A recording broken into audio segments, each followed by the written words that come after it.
Good morning. Just actually made my Sunday morning smoothie. I'm out here with the girls, and look at that, Mr. Bunny. Well, so it's the same bunny. I need to give him a name. How about Peter? Well, he liked that. Mr. Cottontail.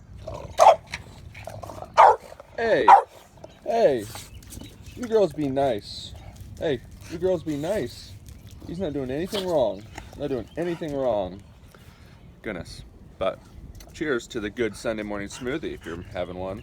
Fresh kale from the farm. Delicious. Delicious. Oh, look at this. A little bit of corn husk out here by the grill. Stay tuned for what that was used for.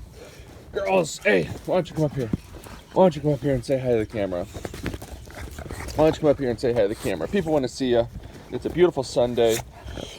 Oh, kind of a day to relax. Huh.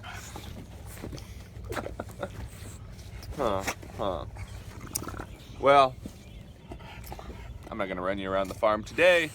I just really wanted to stop in for a second and say hello. The girls wanted to tell you they love you. I love you. Hope you have a wonderful Sunday and get some rest before the week starts. So yeah, we'll see ya very soon.